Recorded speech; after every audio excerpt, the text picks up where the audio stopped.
Em nome do Pai que me criou, em nome do Filho que me resgatou, em nome do Espírito Santo que me santificou. Divina vontade, reina na minha vontade. Minha mãe, eu te amo e tu me ama, dai-me um gole da divina vontade para a minha alma. Me abençoa, Mãe, para que todas as minhas ações sejam feitas diante de vossos olhos maternais. A Virgem Maria e o Diabo nos Exorcismos, Francesco Bamonte. Introdução. Este livro, ainda que se tenha inspirado nos fundamentos bíblicos e no ensino da Igreja sobre Nossa Senhora, não é a apresentação de um estudo exegético ou uma discussão de questões e disputas doutrinais sobre a Virgem Maria. Trata-se, sobretudo, de um testemunho da amorosa e especial solicitude que Maria Santíssima mostra a favor dos seus filhos que sofrem durante o delicado ministério dos exorcismos e do poder que um autêntico culto a Nossa Senhora exerce sobre o mundo demoníaco. É motivo de grande alegria para nós, sacerdotes, também investidos com o delicado ministério do exorcismo, constatar no trabalho pastoral com as pessoas possessas em incessante e quase palpável presença e proteção de Nossa Senhora. Prova e confirmação ulterior do insanável conflito entre ela e as forças do mal. O que acontece durante os exorcismos testemunha o papel importantíssimo da Virgem na luta contra Satanás e na libertação daqueles que estão possuídos. Na caminhada de libertação, o exorcista e a pessoa possuída fazem uma experiência viva da presença e do amor incomensurável da Virgem, que com imensa ternura de mãe intervém ao lado dos seus filhos, lutando por eles e com eles contra Satanás. De fato, ao observar as atitudes e as reações dos demônios e ao assistir às suas consecutivas derrotas, que com grande desilusão e raiva vão recebendo por intervenção da Virgem Maria, veem-se confirmadas as palavras que Deus dirigiu a Satanás: porém inimizade entre ti e a mulher. Maria é a mulher que, do Gênesis ao Apocalipse, segundo o desígnio de Deus Pai, está sempre ligada ao Filho, encostada a seu amado. A ele inseparavelmente unida na luta contra o inimigo infernal e na realização da sua própria missão salvífica, reconduzir o gênero humano ao seio do Pai. Nenhum homem redimido é capaz de dar a Cristo um contributo ao desenvolvimento da obra salvífica igual ao que a Virgem Maria, sua mãe, lhe oferece. Neste texto, que me foi pedido insistentemente por diversos setores, pretendo testemunhar esta grande e consoladora verdade que a Sagrada Escritura nos revela, isto é, Deus quis livremente, não apenas que Maria esteja presente na execução da obra salvífica de Cristo, mas também os efeitos decisivos que um autêntico culto à Senhora produz na luta contra Satanás. Um culto que atinge a sua plenitude na consagração e entrega ao coração imaculado de Maria.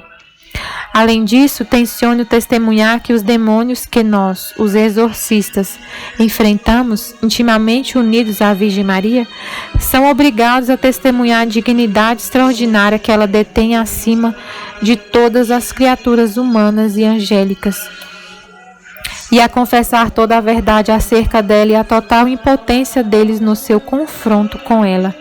De fato, no decorrer dos exorcismos, verifica-se uma singular alternância de expressões depreciativas e vulgares, de catequeses involuntárias e louvores afetuosíssimos à Mãe de Deus, que, como descreverei, os demônios, malgrado seu, são obrigados a pronunciar com grandíssimo desagrado.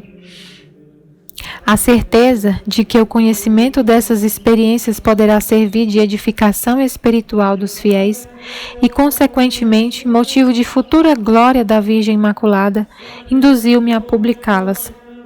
Com este livro, pretendo também unir-me ao cortejo das almas de todos os tempos, apaixonadas pela Virgem Maria, e instar a todos que recorram com grande confiança à sua intercessão materna, em particular mediante o conhecimento e a experiência de consagração e de entrega ao seu coração imaculado, a fim de cooperarem o mais eficazmente possível com ela na luta contra Satanás e os anjos rebeldes, pelo triunfo do reino de Deus. Além disso, desejo contribuir para promover nos crentes uma cada vez mais viva devoção mariana, animada pela consciência do vínculo inscindível entre Cristo e a sua Mãe Santíssima na obra da redenção. Ela continua a cooperar com o Filho na sua missão salvífica a nosso favor. Por fim, espero que possa fazer com que tenhamos uma experiência cada vez mais viva da maternidade de Maria e contribuir para que o amor a Maria, Mãe de Deus e Mãe da Igreja, cresça nos nossos corações, para que possa animar todos aqueles que colaboram na missão apostólica da Igreja para a regeneração dos homens. Roma, 13 de maio de 2010, memória de Nossa Senhora de Fátima. O papel de Nossa Senhora na história da salvação. Embora o assunto principal desse texto seja a luta entre Maria e Satanás, tal como se manifesta durante os exorcismos, é preciso conhecer antes de mais, mesmo que somente nas suas grandes linhas, de que modo essa luta é revelada por Deus no âmbito do cumprimento da obra salvífica de Cristo. A Sagrada Escritura apresenta a Virgem Maria intimamente unida ao seu Filho Divino e sempre solidária com ele. Mãe e filho aparecem estreitamente associados na luta contra o inimigo infernal até a plena vitória sobre ele. Do primeiro ao último livro da Bíblia, do Gênesis ao Apocalipse, Nossa Senhora está sempre ligada, segundo o desígnio do Pai Celeste, ao Filho Redentor e a ele inseparavelmente unida para arrancar os homens ao poder de Satanás. Depois do pecado original, Deus volta-se para a serpente, que representa Satanás, amaldiçoa e acrescenta uma promessa: farei reinar a inimizade entre ti e a mulher, entre a tua descendência e a dela. Ela esmagar-te-á a cabeça, ao tentares mordê-la no calcanhar. É o anúncio de uma vitória. Nos primórdios da criação, Satanás parece ter levado a melhor, mas virá um filho de mulher que lhe esmagará a cabeça. Assim o próprio Deus vencerá, mediante a descendência da mulher. Aquela mulher é a Virgem Maria, da qual nasceu Jesus Cristo, que com o seu sacrifício derrotou de uma vez para sempre o antigo tentador. Por isso, em muitos quadros ou imagens da Imaculada, ela é representada no ato de esmagar uma serpente sob seus pés. A Sagrada Escritura revela-nos que o Cristo Senhor é o único Redentor, o único mediador junto do Pai, o único Salvador e libertador da humanidade do poder de Satanás. Contudo, não está sozinho na sua batalha contra Satanás, mas com Maria, os anjos bons e os santos. Entre eles, no entanto, sua mãe tem um papel singular e especial, precisamente porque é mãe, coopera, como nenhuma outra criatura, com o Filho Redentor no mistério da redenção da humanidade. Embora Maria seja uma criatura redimida, a primeira dos redimidos e da maneira mais sublime, coopera com Cristo de modo único e irrepetível.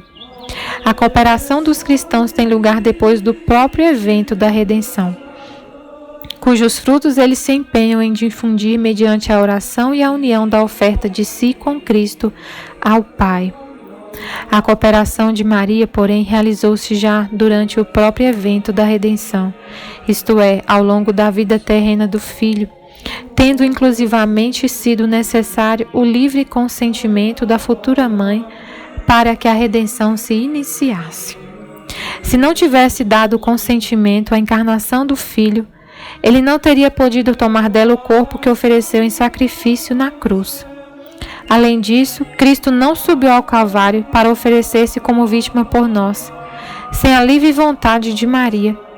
De fato, ela consentiu na paixão do Filho porque, embora não tivesse podido negar o seu consentimento, pois já estava incluído no que fora dado na Anunciação, pôde confirmá-la aos pés da cruz.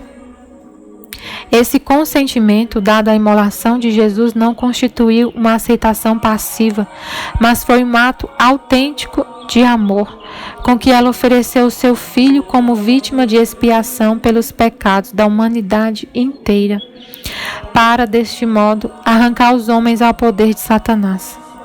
Aos pés da cruz, Maria sofreu profundamente com o seu Filho unigênito e associou-se de coração maternal ao seu sacrifício, consentindo amorosamente na imolação da vítima que havia gerado.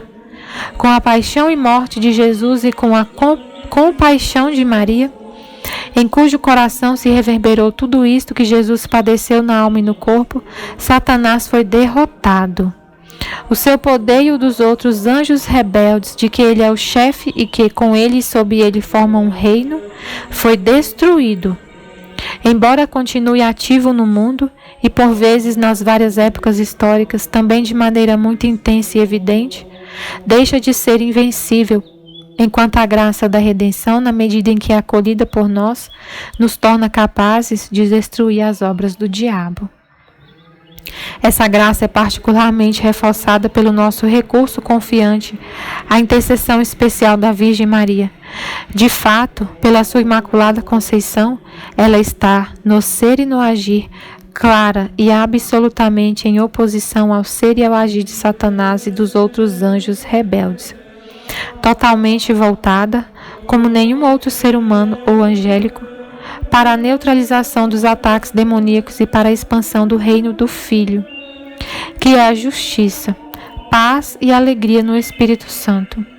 Ela participa maternalmente naquele duro combate contra os poderes das trevas, que se desenvolve durante toda a história humana, colocada no próprio centro daquela inimizade, relativamente à serpente, figura de Satanás e dos espíritos do mal, de que ele é príncipe, e que será vencido por Jesus Cristo precisamente com a cooperação especial da Mãe. Nas palavras dirigidas à serpente, farei reinar a inimizade entre ti e a mulher, Deus revelou que a mulher, cujo filho haveria de debelar Satanás, haveria de ser juntamente com ele a antagonista do chefe dos demônios e do mundo diabólico. A mulher que, embora tenha precedido o homem ao ceder à tentação da serpente, torna-se depois, em virtude do plano divino, a primeira aliada de Deus. Eva tinha sido a aliada da serpente ao arrastar o homem para o pecado. Deus anuncia que, subvertendo esta situação, fará da mulher a inimiga da serpente. Quem é esta mulher? O texto bíblico não refere o seu nome pessoal, mas deixa entrever uma mulher nova, querida por Deus, para reparar a queda de Eva. De fato, ela é chamada a restaurar o papel e a dignidade da mulher e a contribuir para a mudança do destino da humanidade, colaborando mediante a sua missão materna para a vitória divina sobre Satanás. À luz do Novo Testamento e da tradição da Igreja, sabemos que a mulher nova anunciada pelo proto-evangelho é Maria, e na sua estirpe reconhecemos o Filho, Jesus, triunfador no mistério da Páscoa sobre o poder de Satanás. Observamos também que a inimizade posta por Deus entre Satanás e a mulher do Gênesis realiza-se duplamente em Maria. Aliada perfeita de Deus e inimiga do diabo, ela foi subtraída completamente ao domínio de Satanás na sua concessão imaculada, quando foi plasmada na graça do Espírito Santo e preservada de toda a mancha do pecado. Além disso, associada à obra salvífica do Filho, Maria foi plenamente envolvida na luta contra o espírito do mal. Assim, os títulos Imaculada Conceição e Cooperadora do Redentor, atribuídos a Maria pela fé e pela Igreja para proclamar sua beleza espiritual e a sua íntima participação na obra admirável da redenção, manifestam a oposição irredutível entre a serpente e a nova Eva. A antiga versão latina do proto-evangelho diz que: porém inimizade entre ti e a mulher, entre a tua descendência e a dela, ela esmagar-te-á a cabeça. Inspirou muitas representações da Imaculada que esmaga a serpente debaixo dos seus pés. No texto hebraico, não é a mulher, mas a sua estirpe, o seu descendente, quem calca a cabeça da serpente. Portanto, esse texto atribui não a Maria, mas ao seu filho a vitória sobre Satanás. Todavia, como a concepção bíblica estabelece uma profunda solidariedade entre o progenitor e a sua descendência, é coerente com o sentido original da passagem a representação da Imaculada que esmaga a cabeça, não por virtude própria, mas pela graça do Filho. Além disso, no mesmo texto bíblico é proclamada a inimizade entre a mulher e a sua descendência, por um lado, e a serpente e a sua estirpe, por outro. Trata-se de uma hostilidade expressamente estabelecida por Deus, que assume um relevo singular se considerarmos o problema da santidade pessoal da Virgem.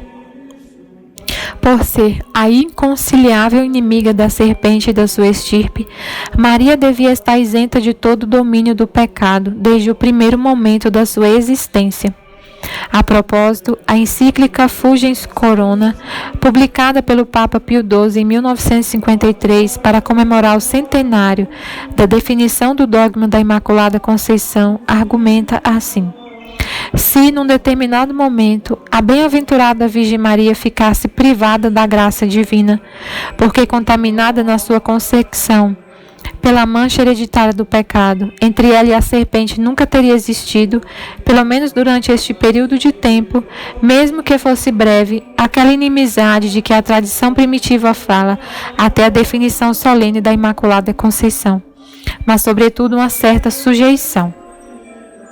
Portanto, a hostilidade absoluta estabelecida por Deus entre a mulher e o demônio exige em Maria a Imaculada Conceição, isto é, uma ausência total de pecado desde o início da vida. O Filho de Maria obteve a vitória definitiva sobre Satanás e fez com que dela beneficiasse antecipadamente a mãe, preservando-a do pecado. Consequentemente, o Filho concedeu-lhe o poder de resistir ao demônio, realizando assim no mistério da Imaculada Conceição o mais notável efeito da sua obra redentora.